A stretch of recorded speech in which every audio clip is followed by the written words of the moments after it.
Bismillahirrahmanirrahim. Alhamdulillahi Rabbil Alamin, Ar-Rahmanir-Rahim, Maliki Yawmiddin. Iyyaka na'budu wa iyyaka nasta'in. اهدنا الصراط المستقيم صراط الذين أنعمت عليهم غير المغضوب عليهم ولا الضالين.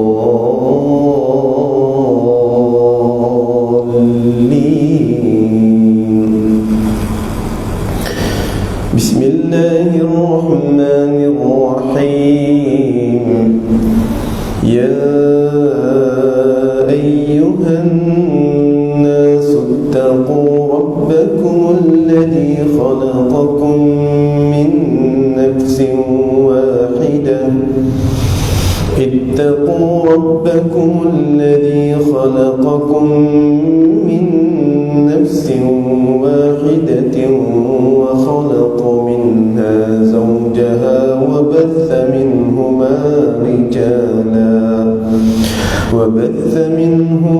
رجالا كثيرا ونساء واتقوا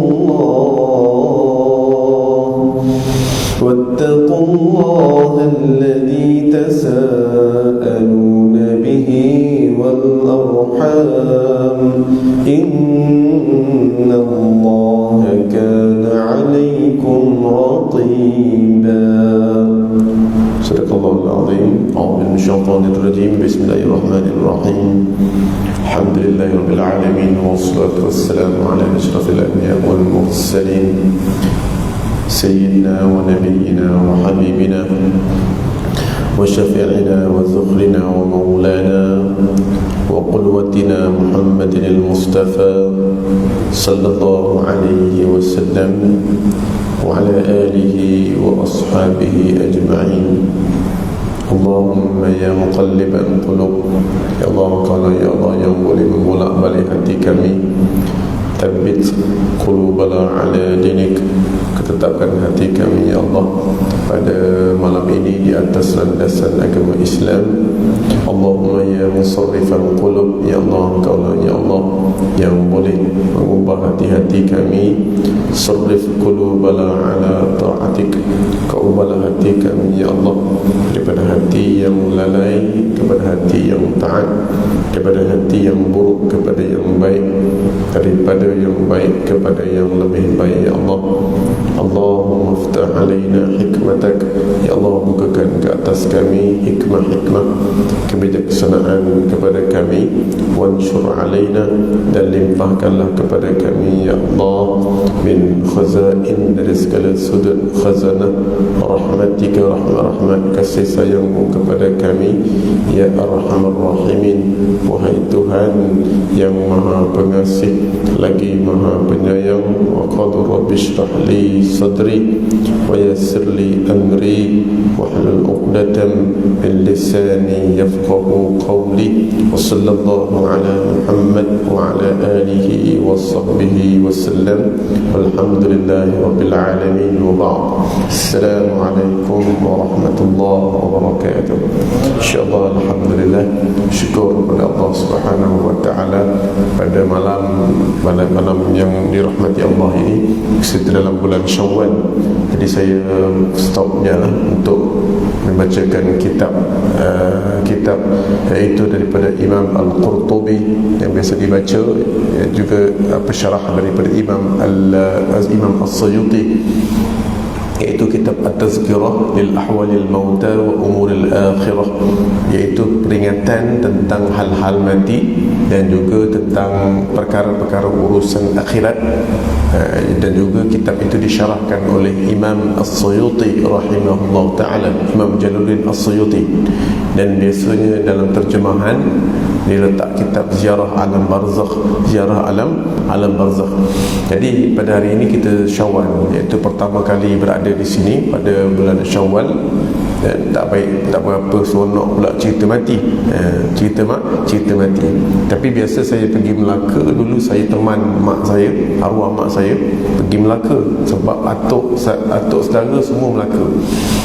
Atuk saudara lemak semua Melaka. Bila Melaka ni dia bila jumpa, lama tak jumpa je, oh no, labau kau, lama tak nampak, ya kan dah mati. Dia biasa raya gitu. Perkataan lahabau dengan mati itu sering kita jumpa. Sebab itu saya pernah terbaca dalam Melaka lama, orang-orang lama Melaka ni menterjemahkan perkataan lahabau itu berasal dari perkataan la khabar. La khabar itu maknanya, la khabar maksudnya tidak lama tak dengar berita. Dalam bahasa Arab lah, lama tak ada berita. La habau kau ingat dah mati. Sebab tu la habau tu dia letak sempena, la habau mesti lepas tu ingatkan dah mati. Tapi hidup lagi lah. Cuma nak sebut ketika mana kita jumpa pasal hari raya Aidil Fitri pada hari ini. Aidil iaitu bermakna kembali kepada fitrah. Yang saya baca tadi adalah surah An-Nisa, surah perempuan. Surah perempuan. Bila mana kita sebut surah perempuan, dalam surah ini disebut tentang wahai manusia takut kepada Allah. Wahai manusia ni termasuklah diri saya sendiri, orang yang berada di sini, baik di Islam ataupun bukan Islam. Baik di Islam ataupun bukan Islam, di Chong Wei ke, Jackie Chan ke, Tun Mahathir, Najib Tun Razak, siapa-siapa saja yang ada pada disebut manusia, dia takut pada Allah. Tadi semalam diberitakan jiran saya meninggal. Jiran India Hindu. Jadi meninggal sebab jatuh bila air terhentak kepala, mati. Perempuan lah, umur 70, 68 ke 70 gitu lah, terjatuh bila air terhentak. Pagi tadi dia jumpa dan kemudian saya terus alihkan kereta saya, letak kat belakang. Ini jiran lah, jiran letak. Jadi bila mana sebut pasal manusia ni, semua kena takut. Jadi bila dia meninggal dunia tu, kita pun tak tahu macam mana gaya rupa dahsyatnya pengetahuan. Mereka jahil dengan kematian. Mereka ada lama zikir. Daripada sebelum saya nak pergi sembahyang Jumaat sampai saya balik, dia pegang dia punya keranda. Sebab dia, lepas tu dia punya zikir dia panjang. Sampai saya balik masih ada zikir. Lebih susah lagi panjang daripada Imam Taib Andak punya zikir waktu mati. Yang Taib Andak tu Fatihah Al-Fatihah, itu pun dah sorang balik. Tapi dia setia. Dia pegang keranda tu, digoyangkan. Susah, penat. Mujur jadi orang Islam, mudah mati. Akhirat kematian, dan ada akhirat kematian dan sebagainya. Jadi bila menyebut tentang hari ini, takutlah manusia. Sebab tu anak saya terkejut, dia main mercun, ada mercun, dia bakar mercun. Saya pun tak tahu kenapa dia bakar mercun. Lepas hujung tu baru dia ambil daun pisang, pokok pisang, bukan daun pisang, pokok pisang. Saya tengok dia adat dia macam mana. Tapi yang saya nampak, yang saya rasa Islam lebih mudah. Pengurusan jenazah Islam lah yang lebih mudah. Jadi dalam kataan takutlah kamu kepada Tuhan kamu, suruh manusia, bukan orang Islam. Disuruh manusia takut, yang mana kamu diciptakan dari orang yang sama, iaitu min nafsin wahidah, dari jiwa yang satu, iaitu Adam. Dan kemudian wa khalaqa minha zawjaha, dan daripada Adam itu diciptakan kepadanya pasangan hidup. Pasangan hidup. Sebab tu dikata sebutkan pasangan. Dalam hadis begitu banyak menceritakan Adam itu diciptakan yang pertama, dan kemudian diciptakan isterinya itu daripada pasangannya, daripada Adam itu sendiri. Sebab tu Adam dicipta dari tanah, dan kemudian Hawa itu dalam hadis yang sahih menyebut tentang dijadikan daripada tulang rusuk. Dia tak sebut tulang rusuk mana, kiri ke ataupun kanan, dia tak sebut. Tak sebut kiri atau kanan. Cuma dalam tafsir Ibnu Katsir rahimahullah ta'ala, ketika menafsirkan ayat ke-34 dalam surah Al-Baqarah, dan juga ada surah Al-Baqarah lah 34, dia ceritakan tentang bagaimanakah Ibnu Abbas radhiyallahu anhuma. Dia walaupun dia adalah satu bercerita Israiliyat, dia ambil daripada Wahab bin Munbih. Wahab bin Munbih ni masuk Islam, disebut kadang-kadang Wahab bin Munabbih, masuk Islam. Dia orang-orang besar Bani Israel, tapi yang ceritakan ni adalah Ibnu Abbas. Jadi ulama-ulama biasa siqah dengan Ibnu Abbas. Dikata bahawa tulang rusuk tu adalah belah kiri. Nah, tulang rusuk tu belah kiri. Dia tak sebut di sini belah mana. Kalau hadis yang sahih tak sebut belah mana. Dia cuma sebut tulang rusuk. Tulang rusuk. Dan dia pun tak sebut tulang rusuk siapa. Sebut tulang rusuk saja. Tapi dalam cerita Ibnu Abbas kata tulang rusuk itu tulang rusuk Nabi Adam. Nabi Adam. Yang mana tulang rusuk tersebut belah kiri. Belah kiri. Ketika tu Nabi Adam tidur, waktu dia bangun, Allah dia ambil tulang rusuk dia yang belah kiri. Dalam hadis cuma sebut tulang rusuk paling kiri dan tulang rusuk paling atas. Tulang rusuk dalam hadis sahih disebut tulang rusuk yang paling atas, yang paling kecil, yang paling bengkok. Itu tulang rusuk tu. Tu hadis sahih. Tulang rusuk paling atas dan paling bengkok. Cuma dalam Ibn Abbas pandangan dia adalah belah kiri, dan tulang rusuk itu daripada Adam. Tulang rusuk Adam lah, sebab waktu tu Adam je ada. Jadi benar lah, bukan mungkin benar lah. Seingat saya memang benar lah, sebab tak ada tulang rusuk orang lain.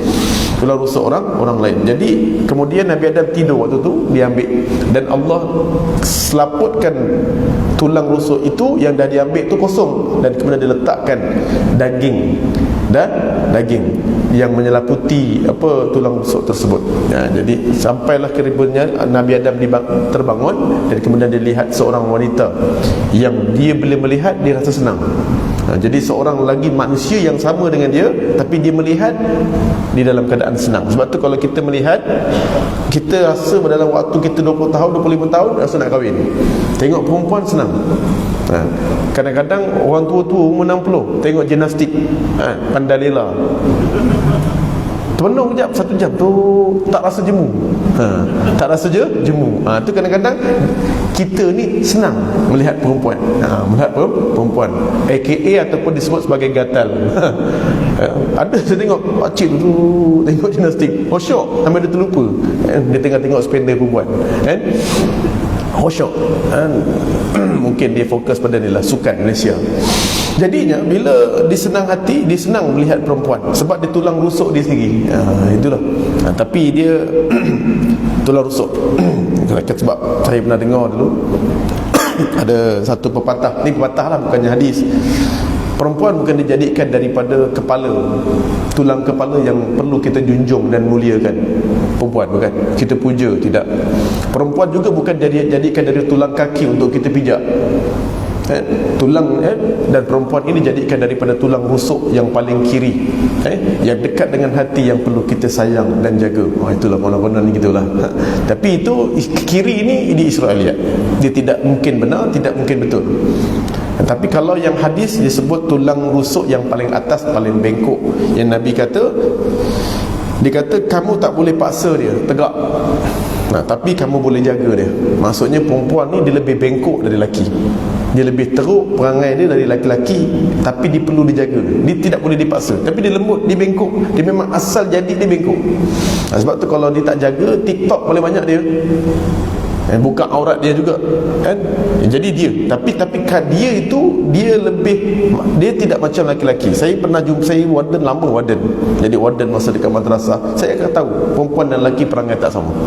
Laki-laki lebih mudah ditegur daripada perempuan. Sejak tu siapa duduk warden dia tahu. Jaga anak lelaki lebih mudah daripada jaga anak perempuan. Anak perempuan susah, asyik nak pindah asrama, pindah bilik. Isu dia cuma kecil kadang-kadang. Isu dia pasal sabun je pun. Sabun kawan dia suka ambil beruk gigi dia, ubat gigi dia. Ini hal kecil. Nak pindah kerana ada kawan dia ni pakai sabun dia. Allah, budak-budak lelaki relax, beruk gigi pun boleh join. Budak-budak lelaki bukan ubat gigi kena curi, buru gigi pun pakai sama-sama. Pinjam buru gigi pun pinjam. Bukan ubat gigi tu dia pinjam, urus gigi boleh kongsi ke, boleh tak? Laki-laki pun ada gaduh. Mana ada gaduh. Maggi dalam almari tu kalau dibawa memang Maggi tu satu rumah punya lah, kongsi. Tak ada dia, tak ada aku. Kalau jenis makan dia akan belanja semua. Dia tak akan nak makan asing-asing. Kalau lelaki-lelaki perempuan tak, dia kalau makan dia makan asing-asing. Ada 15 orang, 15 bayar lain-lain. Kalau lelaki-lelaki, kalau ada 10, semua dia bayar. Kalau besok lah orang ni bayar pula, orang ni bayar. Jadi begitulah. Tapi perempuan perlu dijaga. Sebab tu musafir, orang perempuan harus dihantar ke sana sini, kan? Kalau hantar lelaki-lelaki kita biar, kan? Tak perlu jaga. Tapi bukanlah perempuan maksudnya jahat, tidak. Tapi sifat dia itu sifat dia bengkok, bengkok dan keras sebenarnya, sangat keras daripada lelaki. Sebab lelaki ni jadi daripada tanah. Sebab tu lah perempuan dia cepat dibentuk. Sebab tu isteri kita risau kalau kita suami berkawan dengan orang lelaki yang poligami, sebab senang dibentuk lelaki ni. Okey. Jadi bila kita melihat, sebab tu orang perempuan ni dia lebih suka orang caring dia. Orang caring. Saya pernah belajar tu motivasi. Orang perempuan suka orang caring dia. Sebab tu orang perempuan ni, siapa yang caring dia yang jaga. Dia yang lebih rapat. Siapa yang caring ni, power dia. Jadi dia akan dengar cakap power dia. Saya pernah baca satu, bukan dia tafsir daripada surah Luqman. Surah Luqman. Luqman ni adalah disebut sebagai seorang lelaki yang sebagai Allah letakkan satu idola, iaitu sebagai bapa misali yang disebut dalam Al-Quran bagaimana memelihara anak. Dia ada dua bapa orang yang disebut sebagai bapa yang paling diletakkan sebagaimana dia mendidik anak, sebagai disebut Luqmanul Hikmah. Pertama dia ada 3 step. Yang pertama dia bercakap dengan anaknya, ya bunayya, wahai anakku kesayanganku. Ya bunayya ni dipanggilan lembut, baik. Ya bunayya ni maknanya lembut, panggilan yang selembut-lembutnya. Dia bukan panggil alung, bukan. Wahai anak kesayanganku, ataupun sayang dia panggil anak dia. Dia panggil anak dengan panggilan yang paling manja. Itu pertama. Yang kedua dia kata ya bunayya, dan kemudian dia kata mau'izah. Mau'izah ni maksudnya dia lebih kepada perkataan yu'azz, betul, perkataan yang mana dia menasihat setelah mana dia menggauli. Macam contohnya Nabi, dia nak menasihat orang Arab, dia menggauli orang Arab selama berpuluh tahun, sampai 40 tahun dia jadi baik, kemudian baru dia dakwah. Maksudnya dia setelah mana dia baik dengan orang tu, kemudian dia dakwah. Begitulah, menggauli dengan cara yang baik dan bernasihat dengan hikmah. Dan yang ketiga barulah dia kata takutilah Allah, ataupun ikut perintah Allah. Maksudnya kat sini sebelum tegur dia ada 2 step. Pertama berkata baik, panggilan yang baik, dan kemudian mesti bergaul dengan baik. Bergaul dengan baik dan kemudian menasihat. Tapi kita hari ni, siapa yang ikut step tu? Yang ikut step tu adalah awet dia, power dia. Sayang, dia panggil sayang, awet dia lah, power dia. Dan kemudian digelar kedua lagi, siapa yang buat baik, siapa yang caring dia. Yang caring dia, yang panggil nasihat dia buat bergaul baik, tengok wayang sama-sama. Apa dia minat? Dia minat main bowling, dia ajak main bowling. Yang bergaul dengan dia, power dia lagi. Sebab itulah bila disuruh pakai tudung, awak pakailah tudung, awak nampak cantik, dia pakai tudung. Padahal berpuluh tahun kita nasihat dia, dia tak pernah buat. Sebab apa? Bapak dia tak pernah gaul dengan dia, tahu-tahu nak maki je. Kau ni bodoh, nak belajar kenapa? Terus nak marah. Buat baik tak pernah, panggil pun tak pernah baik. Yang tu kelemahan diri kita lah. Diri kita. Sebab tu perkataan, sebab tu kalau nak ubah orang, tanya Pak Wo dia, panggil Pak Wo dia, anak pak cik tak pakai tudung lagi. Kalau kau nak kahwin dengan dia, kau suruh dia pakai tudung, cuba terus Pak Wu nasihat, dia mesti pakai. Dia mesti apa? Sebab yang paling panggilan baik, yang paling caring dengan dia, yang selalu buat baik, yang dia minat, Pak Wu dia, bukan kita. Kalau kita anak nak main bowling, kena marah. Malas belajar, mesti kena punya. Tapi kalau Pak Wu tak, sampai makan hari tu pun ditanya, makan apa tadi? Asam pedas. Ikan asam pedas apa? Ikan apa? Bahayanya, kan ada tulang. Nampak? Caring. Kita pernah fikir tak? Bahaya dek makan tulang, bahaya, susun baik-baik. Kalau Pak Wu tanya, berapa tulang makan? Tercekik, astagfirullahaladzim. Lepas ni kalau makan baik-baik awak, bapak dia pernah bapak dia pernah, dia makan ikan parang pun tak ingat anak dia belakang. Tak pernah ingat. Jadinya kat sini nampak dia punya kelebihan. Orang perempuan tak sama. Tak pun tak sama. Dari segi Luqman, sebelum ditegur tu, pertama dia ambil dua step, iaitu pertama panggilan yang baik, dan kedua mesti bergaul. Jadi kita pernah tak bergaul dengan anak kita? Itu je. Maksudnya kalau rasa tak pernah bergaul, memang anak memang payah nak dengar. Dia bergaul ni bukan maksudnya tu kadang-kadang ajaklah anak tu camping, apa-apa yang boleh bergaul, bermusafir dengan dia baik-baik. Ini musafir pergi kerja kahwin, lepas tu balik. Pergi jauh kerja kahwin dekat Melaka, lepas tu balik. Cubalah layan anak tu kejap. Dah pergi Melaka, anak tu nak pergi main Mandi Tajud, layanlah kejap. Tak nak, layan dia je, pergi kerja kahwin, lepas tu balik. Dahlah kerja kahwin sampai setengah hari duduk makcik, anak kita layan duduk.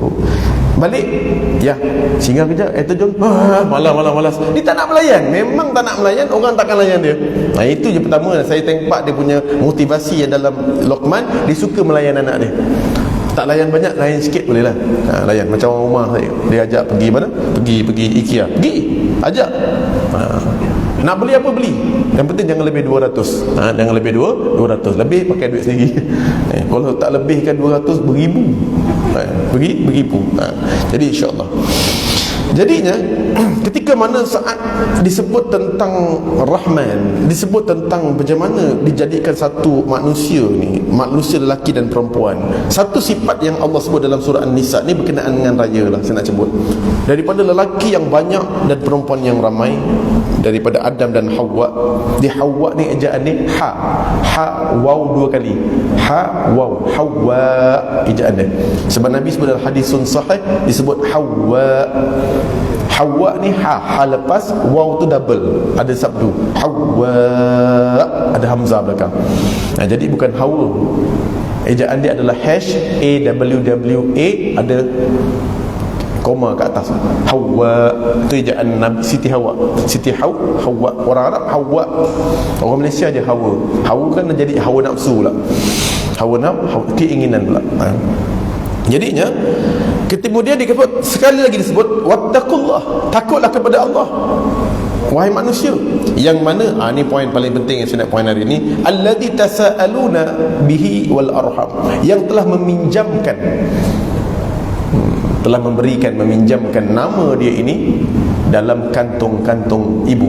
Maksudnya dia telah meminjamkan satu nama dia, dua nama adalah daripada dua nama daripada kata mushtaq yang sama, iaitu sifat apa dia? Ar-Rahman Ar-Rahim. Jadi kalau dalam tafsir surah Al-Fatihah ada, Ibnu Katsir bawa Ar-Rahman Ar-Rahim sifat Allah yang paling atas. Kenapa dalam hadis disebut lagi Asmaul Husna pun Allah, kemudian Ar-Rahman Ar-Rahim. Jadi kita beriman sifat Allah Ar-Rahman Ar-Rahim, Al-Malik Raja, Al-Quddus disuci, As-Salam sejahtera daripada segala kelemahan, dan kemudian Al-Mu'min. Mu'min ini adalah makna dia adalah yang bukan bersangkaan, lebih kepada perkataan Al-Mu'min ni macam yang apa, yang kalau kita tengok dalam hadis lebih kepada perkataan menyangka sebenarnya. Al-Mu'min ni saya buka sebentar, ada banyak Al-Mu'min yang sebenar. Okey, Al-Mu'min ni nama iaitu yang maha membenarkan. Ini kalimat tauhid. Saya dulu belajar ilmu tauhid bidang usuluddin. Jadi Al-Mu'min ni yang membenarkan, ataupun kadang-kadang disebut yang menyangka. Maksudnya kalau mukmin tu pada manusia, maksudnya membenarkan 6 rukun. Membenarkan Allah ataupun percaya kepada Allah. Jadi mukmin pada Allah membenarkan juga. Membenarkan siapa dia? Iaitu membenarkan sangkaan manusia, membenarkan sangkaan hamba. Ini kalau kita beriman dengan pandangan ni, sifat Allah Al-Mu'min, tak berani kita sebut bukan-bukan. Jadi kalau datangnya ujian, fa inna ma'al usri yusra, sesungguhnya bersama dengan kesusahan kesenangan. Allah suruh sangka benda tu. Siapa percaya dia dapat. Sebab tu dalam hadisun sahih disebut wa inna zanna abdi bi. Dalam hadis sahih rawahul Ahmad dan hadis Muslim ada, aku mengikut sangkaan hamba aku pada aku. Allah bagi tahu, sekiranya dia sangka baik kepada aku, dia akan dapat apa yang dia sangka. Wa in zanna syarra bi falahu, sangka buruk pada aku pula, dia akan dapat pula apa yang dia sangka juga. Jadi kalau kita menyangka bahawa kita accident, Maka kita hari tu suik, duit banyak keluar lah bulan ni, habislah sewa rumah tak dapat bayar. Memang tak dapat bayar sewa bulan tu. Dan duit memang keluar betul, sungguh. Memang susah lah aku bulan ni, aduh pening, habis gaji aku. Habis betul gaji dia. Siapa yang sangka? Dia sendiri sangka. Sebab tu datangnya ujian, datangnya musibah, aksiden, itu adalah susah. Dan Allah suruh menyangka yusra, ada kesenangan di balik kesukaran. Siapa menyangka dia dapat. Siapa sangka dia dah dapat. Jadi kalau balik rumah tengok Xbox rosak, maka katakanlah, atau isteri tengok rantai putus, ini mesti suami aku nak beli rantai baru. Sangka baik. Ini tak, rantai putus, ini mesti ada skandal pak dia ni. Orang tua sekarang bukan main-main kan? Kalau tengok perempuan dah licin kan? Beruntunglah orang lelaki suami kita masih suka perempuan kan? Beruntung suami kita masih suka perempuan. Ada tempat sahabat saya dekat UTM tu, perempuan bercerai sebab suami dia gay. Suami dia gay, model lah, handsome, suami dia gay. Boleh faham tak gay? Sedihnya suami dia pun tak suka perempuan. Mujur isteri kita ni patutnya bersyukur sebab kita masih lagi suka perempuan. Itu kata saya lah. Sampaikan sebut bahawa ini mesti suami aku nak beli rantai baru. Ini tak, suami aku dah skandal lah, apalah. Itu sangka. Balik rumah tengok bila kereta rosak, ini mesti ada nikmat yang besar. Bila tengok Xbox rosak, ini mesti nak dapat Xbox baru. Bila tengok TV rosak, ini mesti suami aku nak beli TV baru. Bila Pak Din balik tengok isteri sakit, ya Allah isteri aku sakit, ini mesti nak dapat isteri. Allahu Akbar. Sangkaan isteri yang lebih sihat, isteri yang lebih sihat. Jadinya itu sangkaan. Sangkaan itu yang paling penting. Paling penting. Itu mukmin. Percaya. Ini hari ini sifat yang paling hebat, Ar-Rahman Ar-Rahim. Sifat yang paling Allah nak kita beriman, iaitu Ar-Rahman Ar-Rahim. Dan kemudian saya kembali balik. Kenapa Ar-Rahman Ar-Rahim ini lebih daripada yang lain? Hadis Bukhari Muslim. Dikata bahawa lamma khalaqallahu al-khalq, tatkala Allah menciptakan makhluknya, kataballahu fi kitab, dia yakni Allah telah menulis dalam kitabnya, yang kitabnya itu terletak di sisi arash, fahuwa indahu fawqal arash. Dia letak, dia tulis satu penulisan. Pertama sekali Allah menulis dalam kitab dia, dan kemudian Allah menulis di sebelah arash dia. Ini hadis Sahih Bukhari Muslim. Sesungguhnya dikata apa? Pertama dia menulis adalah inna rahmati tughlibu ghadabi, rahmatku lebih daripada kemurkaanku. Atau kama qala rawahul Bukhari wal Muslim muttafaqun alaih. Maksudnya pada suatu hari tatkala Allah menciptakan makhluknya, maksudnya Allah nak ciptakan makhluk dia, Allah menulis dalam satu tulisan. Dia mengatakan ketika dia ciptakan tu, dia letak rahmatku, dia tulis tu ketika tu di sebelah arash, rahmatku tughliba. Maksudnya tughlibu ni mengalahkan kemurkaanku. Maksudnya pertama sekali Allah kata sifat Ar-Rahman Ar-Rahim, dia mengalahkan sifat yang lain, yang lain. Jadinya bila kita melihat dalam ayat ini Ar-Rahman Ar-Rahim ini, Imam Ibnu Katsir membawakan pandangan daripada kalimah i'rab dia, dari kalimah yang sama.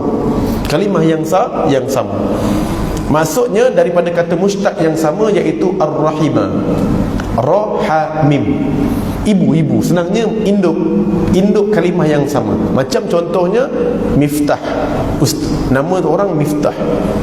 Satu lagi nama Fahim, satu lagi nama Fahmi, satu lagi nama gitulah. Semua itu kata yang sama daripada perkataan Fahima. Faham maksudnya? Okey, kembali balik pada Ar-Rahman Ar-Rahim. Kalimah tu, dua-dua tu sebenarnya kalimah yang sama asalnya, Rahimah. Dan Rahimah itu dalam hadis Bukhari Muslim, Nabi SAW menyebut kalimah itu dan kalimah Ar-Rahimah itu berasal daripada satu mustaq yang sama, iaitu Ar-Rahimah. Induk dia satu je, Ar-Rahimah. Rahimah tu Allah letak mana? Dalam hadis Bukhari Muslim, Ar-Rahimah mu'allaqatun bil arash. Allah sangkutkan, mu'allaqah ni sangkut di arash. Tadi kan Allah bagi tahu masa dia nak jadikan manusia, dia mengatakan, dia menulis si rahmatku mengatasi Ar-Rahman Ar-Rahim, mengatasi semua nama. Dan kemudian Allah letakkan induk Ar-Rahman Ar-Rahim itu, Rahimah itu diletak di arash. Ini hadis Bukhari Muslim. Akidah yang wajib kita percaya.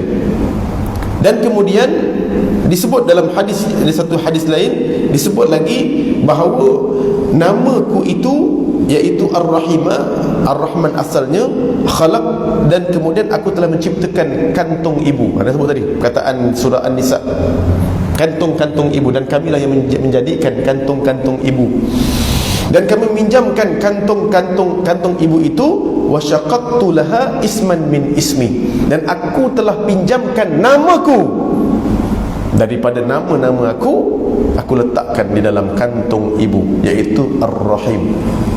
Ar-Rahimah itu diletakkan nama dia, diletakkan perkataan tu di Arash, nama tu dipinjamkan di Rahim. Rahim, Rahim ibu tu ejaan dia bukan Rahayamim. Ejaan Rahim itu adalah Ar-Rahimah, pendek je, Rahamim. Ar-Rahim itu dah nama Allah dah, Ar-Rahim, tapi dia sebenarnya Ar-Rahimah. Dan barang siapa yang menyambungkan, faman wasalaha, siapa yang menyambungkan ataupun silaturrahmi, sebab tu dipanggil silaturrahmi, tak silaturrahim, sebab ejaan dia Rahimah, Rahamim. Dia, aku akan menyambungkan hubungan dengannya. Jadi kalau kita nak dapatkan kasih sayang Allah, kita kena sambung silaturahmi. Dan waman qata'aha, siapa yang putuskan, maka dia akan terputus hubungan Ar-Rahman Ar-Rahim. Itu pertama poin. Sebab tu bila al-mu'min, sifat Allah menyangka diikut sangkaan hamba dia, jadi apa yang perlu kita buat? Kita kena sangka baik pada Allah. Jadi ujian, kita suruh sangka baik. Datangnya Ar-Rahman Ar-Rahim, kita sambung silaturahim. Itulah maksudnya nak dapatkan Ar-Rahman. Jadi ketika itu Nabi ketika itu disebut dalam hadis Nabi, laisal mukafi laisal wasil. Ni hadis pun sama juga, muttafaqun alaih, Bukhari Muslim. Saya ambil daripada dalil yang Bukhari wal Muslim dulu dalam hadis ni. Jadi berkenaan dengan sifat Allah, sifat tauhid, dia wajib mengambil pandangan daripada hadisun sahih, kemudian barulah penerangan pada hadis yang lebih rendah daripada dia. Ini akidah. Dalam bab akidah saya tak menggunakan pandangan lain selain pandangan yang sahih. Jadinya ketika disebut lain dalam hadis Bukhari Muslim, Nabi SAW menyebut laisal wasil. Apa yang dikatakan sambung tadi? Barang siapa yang menyambungkan sifat, iaitu rahim ibu tadi tu, dipinjamkan nama rahim. Bukan main-main nama rahim tu. Kita sebut rahim ibu, rahim tu bukan main-main, bukan letak suka-suka. Rahim tu ada sebab. Allah letakkan nama rahim. Siapa yang sambungkan, contoh saya dengan kekanda saya, Halim Shah, itu rahim yang sambung. Jadi saya wajib sambung. Kalau saya putus, habis. Saya tak akan cium bau syurga. Ini sambungan pakcik kita. Ini bukan main-main. Al-wasil, tapi yang dikatakan menyambung silaturahmi tadi tu, yang Allah akan sambungkan dengan kita ni, adalah bil makafi, bukan dengan satu hubungan yang telah terjalin. Bukan.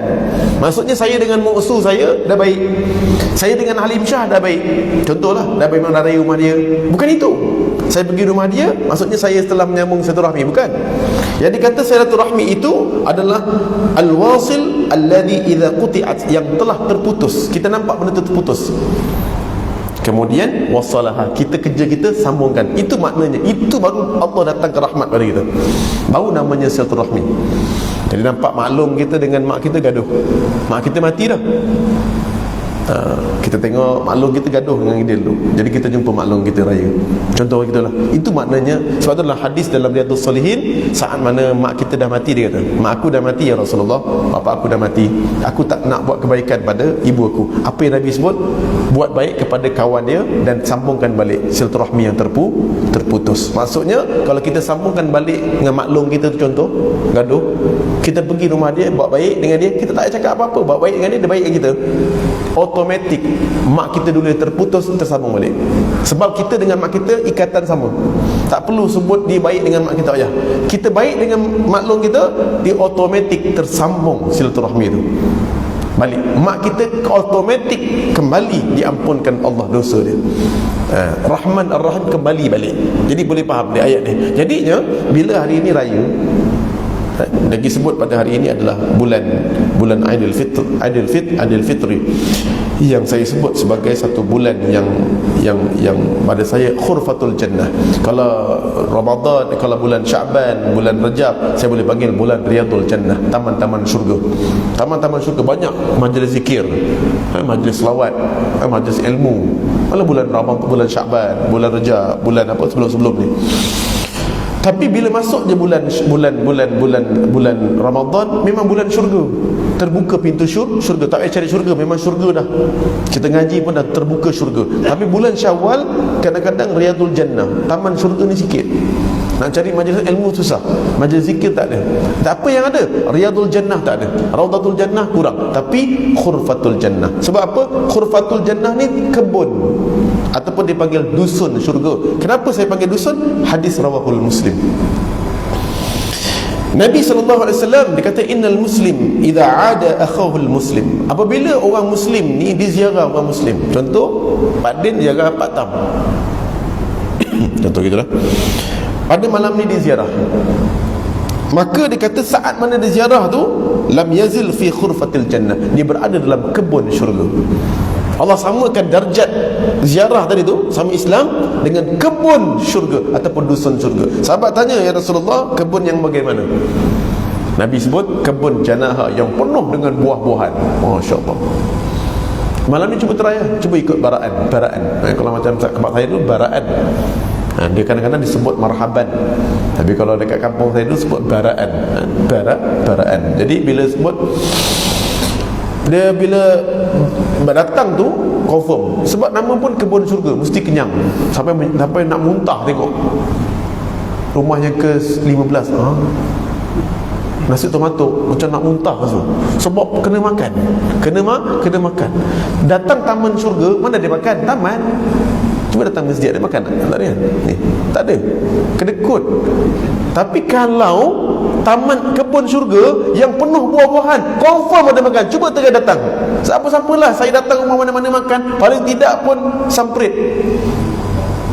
paling tidak pun mesti ada punya, mesti ada. Dapat maksudnya dapat kebun syurga. Sebab tu saya panggil Syawal adalah bulan Khurfatul Jannah.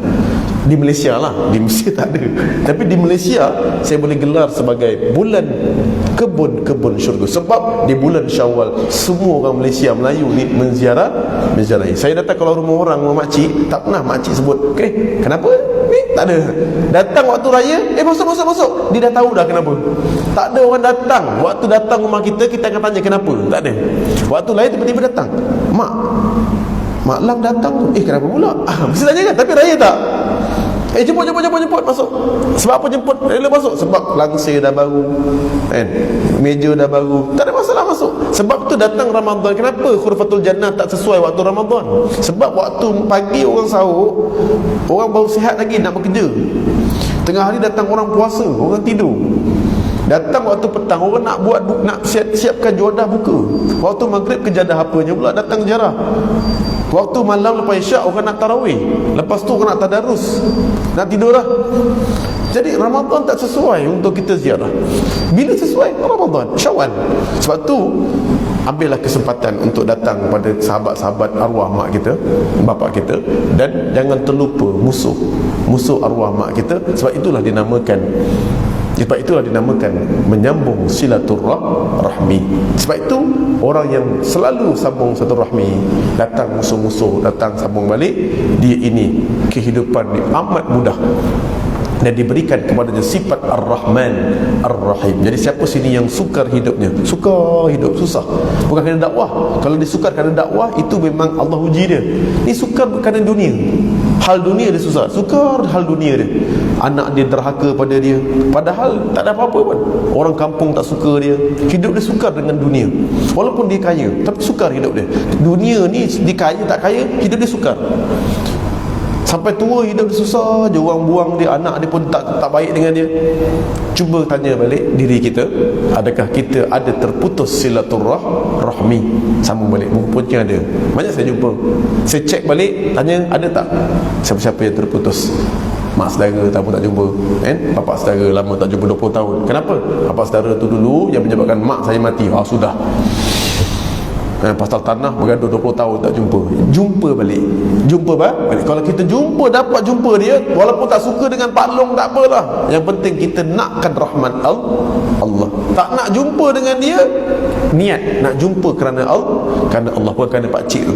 Sebab biasa syaitan akan meletakkan sangkaan kepada kita, bukan kepada Pak Long kita tu. Padahal kalau jumpa, okey, try jumpa, okey, mesti okey, jarang gaduh, jarang bergaduh, mesti okey je. Sebab syaitan je menyangka-nyangkakan dalam akal kita akan kita begini. Jadi wallahu a'lam. Selamat menyambut Aidilfitri, maaf zahir dan batin. Maka sama-sama berziarahi dalam keadaan hari ini, ambil kesempatan. Dan Nabi pernah menyebut dalam hadis, tapi ni tak sampai darjat sahih, disampaikan itu, tapi hadis ni baik. Rawahu Tirmizi wa qala Tirmizi hadisun hasan, hadis baik yang boleh dibuat hujah, iaitu siapa yang datang pada waktu pagi ziarah, maka dia akan ada 70,000 malaikat silih berganti akan mendoakan dia sampai petang. Dan barang siapa yang diziarahi waktu petang, maka ada 70,000 malaikat silih berganti akan mendoakan dan berselawat kepada dia, ucap rahmat kepada dia sampai pagi subuh. Maksudnya, dahsyat. Ni hadis bukan dhaif, ni hadis hasan yang boleh dibuat hujah. Jadi siapa yang dah diberikan kelebihan, sebab itulah bila dia ziarah, dia lebih hidup senang, sebab ada 70,000 malaikat silih berganti, ada 12 jam. Cuba kira matematik, 12 jam kali dengan 70,000, setiap saat berapa malaikat yang doakan kita? Setiap 5 saat ada malaikat satu, ganti satu sampai petang. Itu satu rumah. Kalau jenis baraan yang sampai 10 buah rumah, berebut malaikat mendoakan kita. Nampak macam pelik, tapi begitulah realiti yang pada hari ini. Orang kampung walaupun tak ada duit, hidupnya lebih mudah. Yang selalu menziarahi ini hidupnya lebih mudah berbanding dengan orang-orang yang hari ini tak sempat menziarahi dermaga sebab sibuk bekerja. Wallahu alam. Yang baik datang dari Allah, yang buruk dari kelemahan daripada diri saya sendiri. InsyaAllah, subhanakallahumma wa bihamdika, asyhadu an la ilaha illa anta, astaghfiruka wa atubu ilaik. Wal 'asri innal insana lafi khusr illa alladhina amanu wa 'amilus salih tawassaw bil haqqi wa tawassaw bis sabr. A'udzu billahi minasyaitonir rajim. Allahumma inna nas'aluka khaira ma fi hadhihi syahr Syawal. Ya Allah, berikan kepada kami kelebihan, kebaikan, ketaatan, kebajikan, kerahmatan, keberkatan di saat mana kami berada di sepanjang Syawal yang mulia ini, ya Allah. Wa na'udzubika min syarri ma fi hadhihi syahr Syawal.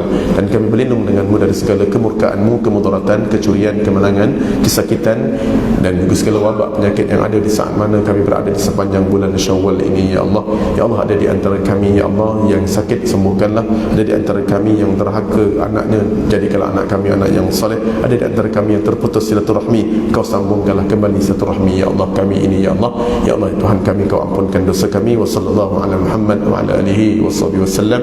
Alhamdulillahi rabbil alamin. Taqabbalallahu minkum. Assalamualaikum warahmatullahi wabarakatuh.